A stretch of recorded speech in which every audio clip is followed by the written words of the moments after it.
Hello students, Narayan science IQ YouTube চ্যানেলে আমাদের সকলকে স্বাগতম।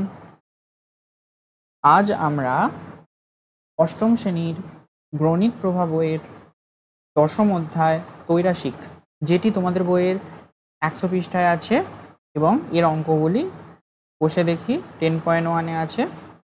এই চ্যাপ্টারে 1 থেকে 5 পর্যন্ত অঙ্কগুলি আজকে আমরা এই ভিডিওতে আলোচনা করব।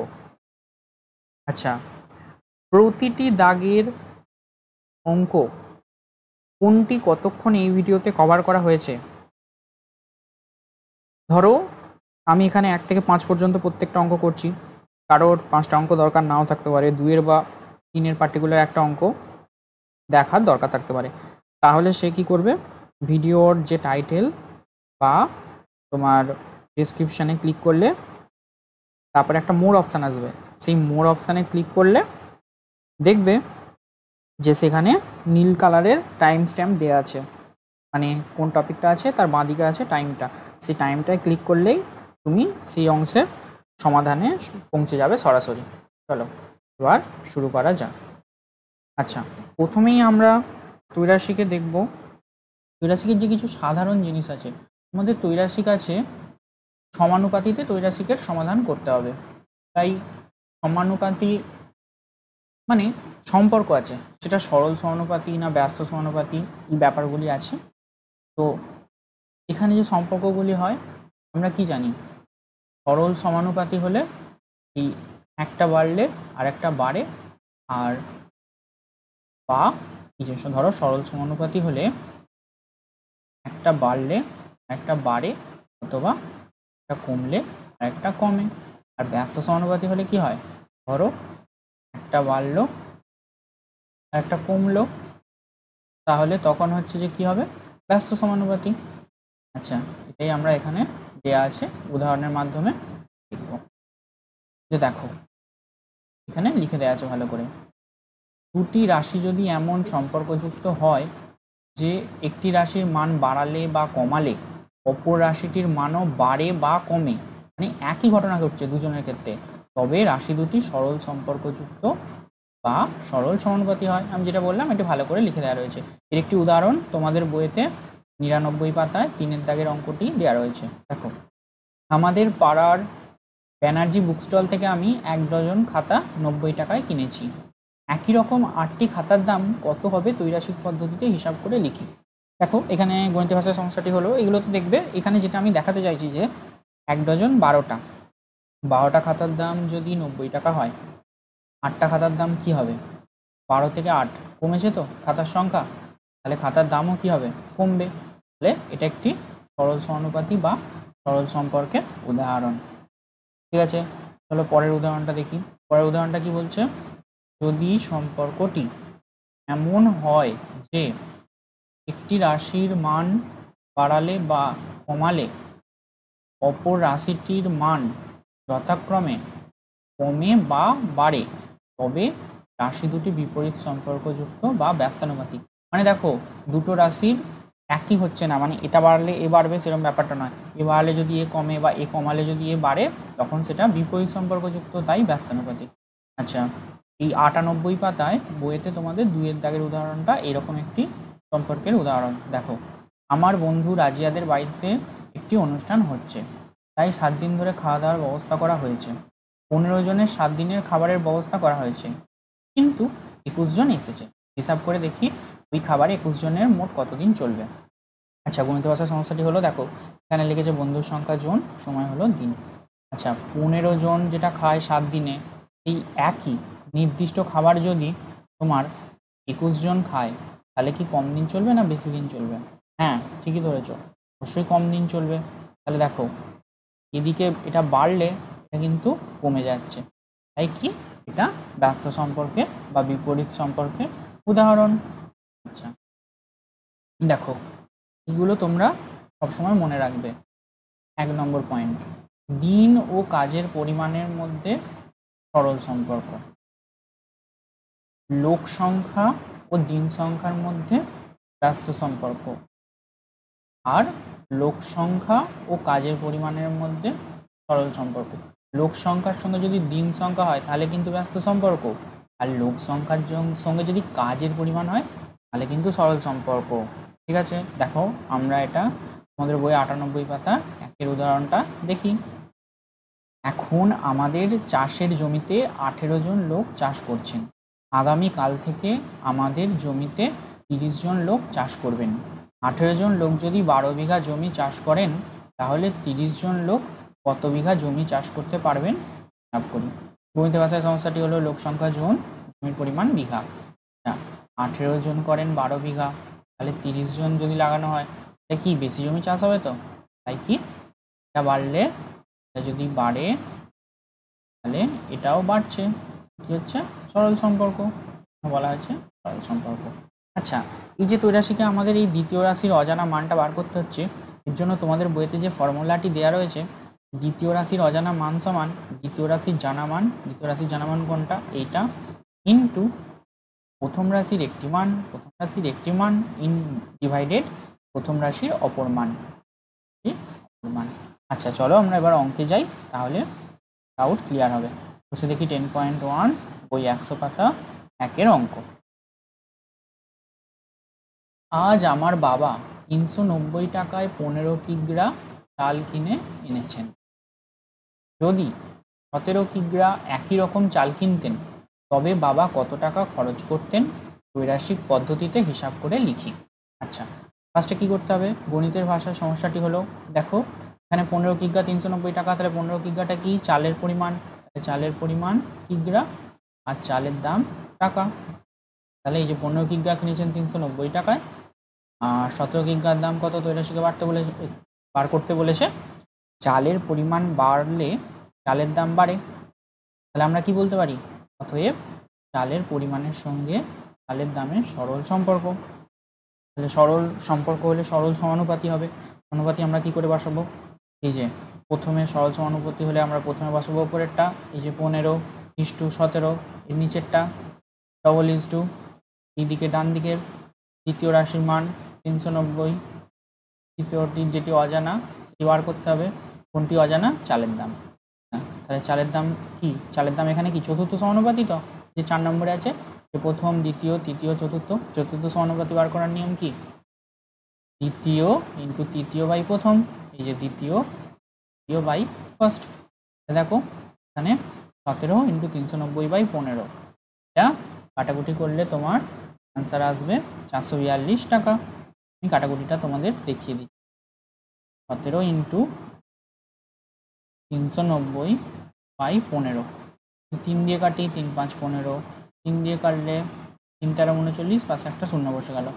5 দিয়ে কাটলে 5 দুগুণে 10, 30, কত হলো 26 ইন্টু 17। দেখো 26 ইন্টু 17 গুণ করে দেখিয়েছি, কত হবে 42 টাকা। তাহলে অঙ্ক করলে এবার অঙ্কের উত্তরটা লিখতে হবে পূর্ণ বাক্যে। যেখানে কি লিখেছে, যে যদি 17 কিগ্রা একই রকম চাল কিনতেন তবে বাবা কত টাকা খরচ করতেন। উত্তর লেখার সময় তোমরা প্রথমে অতএব দেবে, তারপর সব সময় লিখবে নির্ণেয়। কেন, কারণ তোমাকে অঙ্কে নির্ণয় করতে দিয়েছে, তাই লিখতে হয় নির্ণেয়। 17 কিগ্রা একই রকম চাল কিনতে 442 টাকা খরচ হবে। নেক্সট অঙ্ক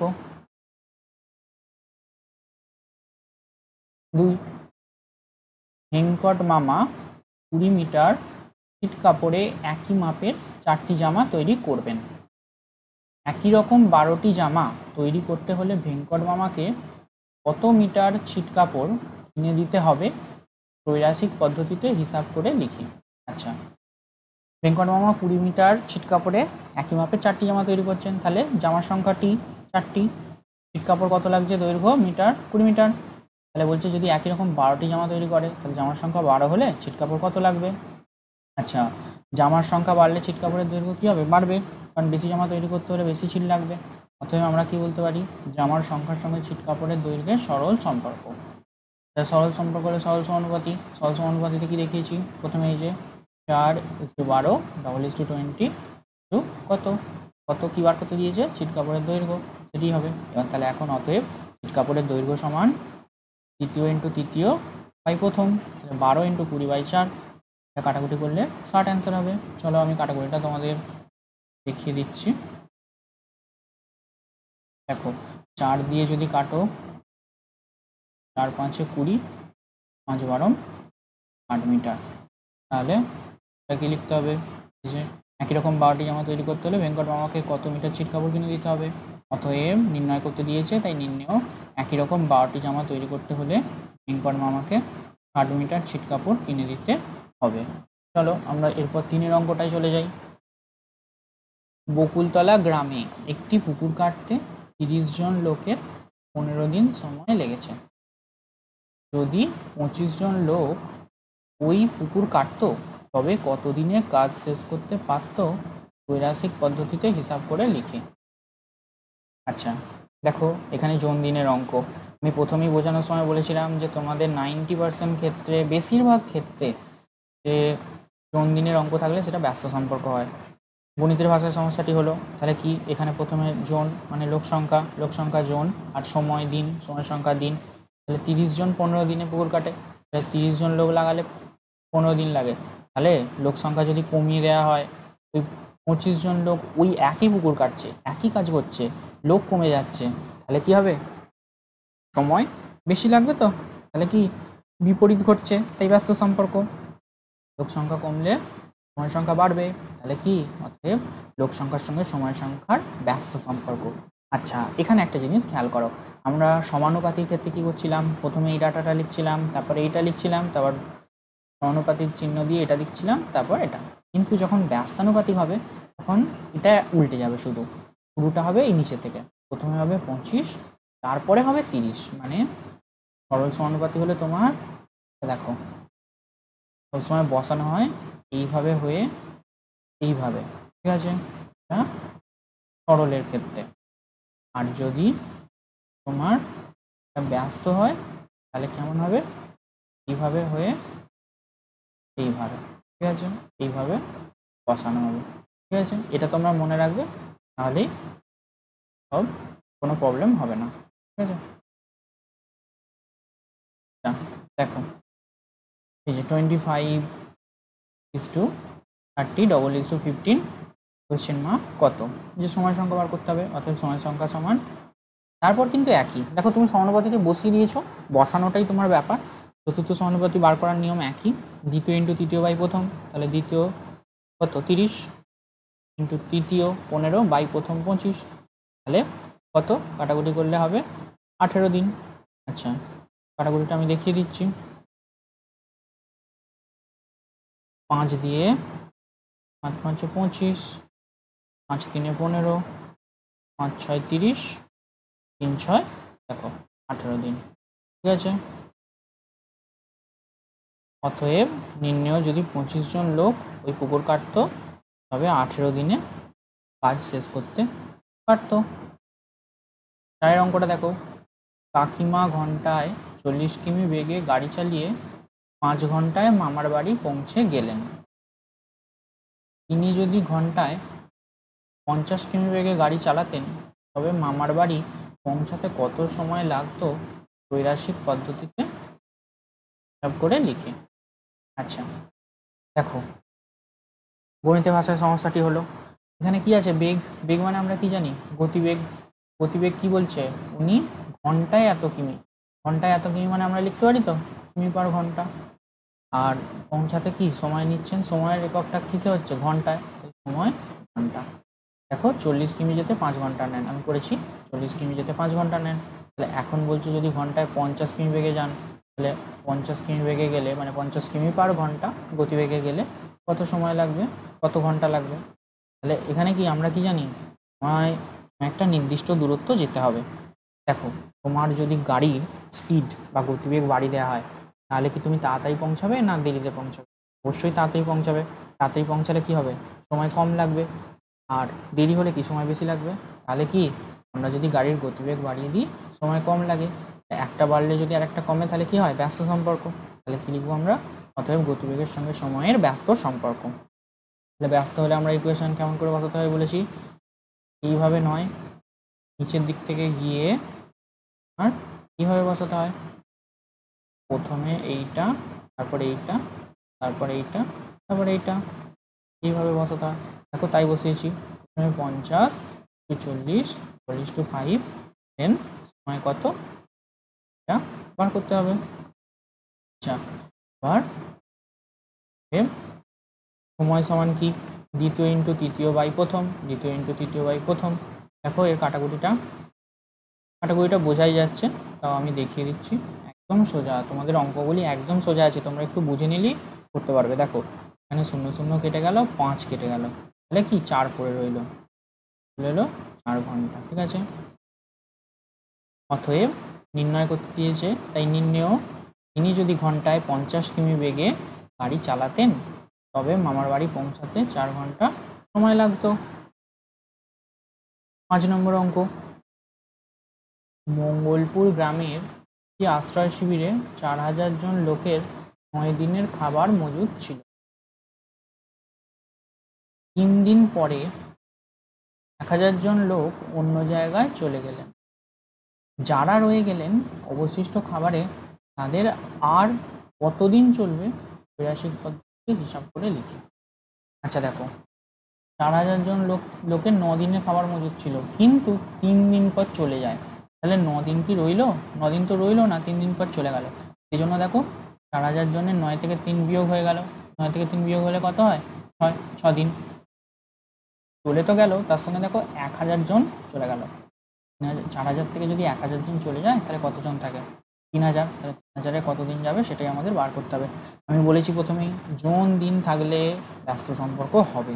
ঠিক আছে, তাহলে আমরা কি জানি, লোক সংখ্যা কমলে সময় বেশি হয়, তাহলে কি অতএব লোক সংখ্যার সঙ্গে সময়ের ব্যস্ত সম্পর্ক।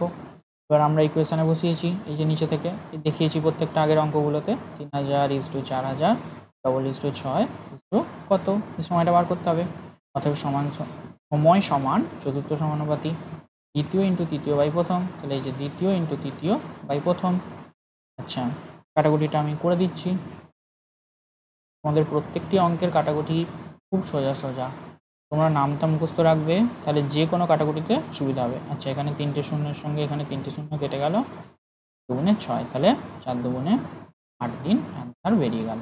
ঠিক আছে, অতএব নির্ণেয় যারা রয়ে গেলেন অবশিষ্ট খাবারে তাদের 8 দিন চলবে। আচ্ছা, এই ভিডিওতে এই পর্যন্ত, বাকি আবার আমি নেক্সট পার্টে আনবো। আমাদের চ্যানেলের নাম নারায়ণ সায়েন্স আইকিউ। আমাদের ভিডিও যদি ভালো লাগে তোমরা ভিডিওতে লাইক করো, কমেন্ট করো, আর চ্যানেলটিকে সাবস্ক্রাইব করে নোটিফিকেশান বাটনে, বেল বাটনে ক্লিক করে অলে ক্লিক করে দেবে। আমাদের অফিসিয়াল ফেসবুক চ্যানেল হলো নারায়ণ সায়েন্স আইকিউ অফিসিয়াল, তোমরা এটা ফলো করো, আর তোমরা বেশি করে ভিডিওকে শেয়ার করো। ঠিক আছে, আর তোমাদের এই ভিডিওর শেষে ঠিক এরকম জায়গায় আর এরকম জায়গায় এখানে একটা সাবস্ক্রাইব বাটন আসবে, আর এখানে কিছু ভিডিও আসবে আমাদের চ্যানেলে যে ভিডিওগুলি আছে, তোমরা ডাইরেক্ট এই জায়গায় ক্লিক করেও আমাদের চ্যানেল একবার ভিজিট করতে পারো। ঠিক আছে, থ্যাঙ্কস ফর ওয়াচিং, দেখা হচ্ছে পরের ভিডিওতে, ধন্যবাদ।